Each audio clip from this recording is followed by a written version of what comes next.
Basically आज के important stocks से न्यूज बताएं। जी, शुरुआत करते हैं ग्लेनमार्क फार्मा के साथ। यहाँ पे हमें क्वार्टर 3 के नेट प्रॉफिट में अच्छी खासी एक स्मार्ट रिकवरी देखने को मिली है। कंपनी का जो लॉस है वो यहाँ पे कम होता हुआ दिखाई दिया है। इसके साथ ही साथ अगर रेवेन्यू की बात करी जाए तो यहाँ पे 35% का इजाफा देखा गया है। एबिटा भी यहाँ पे बढ़ता हुआ दिखाई दिया है और साथ ही साथ मार्जिन भी एक्सपैंड होते हुए दिखाई दिए हैं। बेसिकली इनकी जो फॉर्मुलेशन सेगमेंट है वहाँ पे अच्छी ग्रोथ रही है। यूरोपियन बिजनेस ने साल दर साल अच्छी परफॉर्मेंस दिखाई है और रेस्ट ऑफ द वर्ल्ड से भी जो डिमांड है वो स्टडी साइड पे देखने को मिली है। ABFRL के अगर हम नंबर्स की बात करें तो जो इनका नेट लॉस है वो हमें नैरो होता हुआ दिखाई दिया है। रेवेन्यू में बढ़त देखी गई है और साथ ही साथ जो मार्जिन है वो भी यहाँ पे हमें एक्सपैंड होते हुए दिखाई दिए हैं। अक्रॉस द पोर्टफोलियो की बात करें तो जो डिमांड है वो काफी ज्यादा स्ट्रॉन्गर साइड में रही है और जो इनका इस टाइम पे फोकस है वो बेसिकली जो इनके प्रीमियम सेगमेंट है, प्रीमियम ब्रांड्स है, उसको और भी ज्यादा एक्सपैंड करने का है और साथ ही साथ डिजिटल फर्स्ट ऑफरिंग को जो है वो ड्राइव करने का है।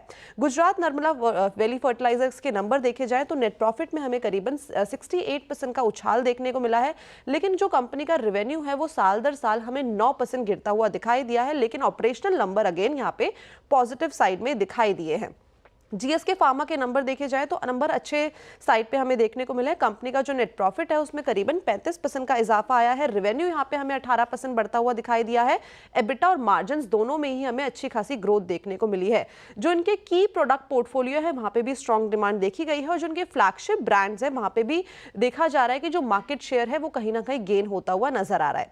लेकिन बोरोसिल रिन्यूएबल के नंबर देखें तो नंबर हमें यहाँ पे खराब देखने को मिले हैं, बिकॉज जो इनका नेट लॉस है वो और भी ज्यादा बढ़ता हुआ दिखाई दे रहा है।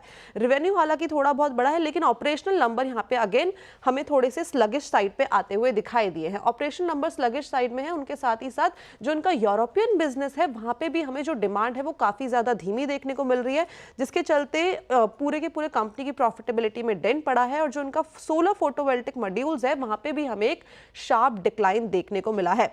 बजाज कंज्यूमर केयर के नंबर देखे जाए तो ये भी हमें नेगेटिव साइड में देखने को मिले हैं। कंपनी के नेट प्रॉफिट में करीबन 30% की कटौती आती हुई दिखाई दी है। रेवेन्यू, एबिटा और मार्जिन तीनों ही फ्रंट में नंबर यहां पे हमें स्लो डाउन होते हुए दिखाई दिए हैं। इसके साथ ही साथ बोर्ड ने एक share purchase cum share holder agreement को अप्रूव कर दिया है to acquire 100% equity in the Vishal personal care. Utkarsh small finance bank की बात करें तो यहाँ पे कंपनी का जो घाटा है वो बढ़ता हुआ दिखाई दिया है। 168 करोड़ पे घाटा उभर के आया है। कंपनी की जो नेट इंटरेस्ट इनकम है अगेन ये भी यहाँ पे हमें धीमी होती हुई दिखाई दी है। प्रोविजंस बढ़ रहे हैं, ग्रॉस NPA बढ़ रहा है, साथ ही साथ कंपनी के जो नॉन परफॉर्मिंग एसेट है वहां पे भी बढ़ोतरी देखने को मिली है।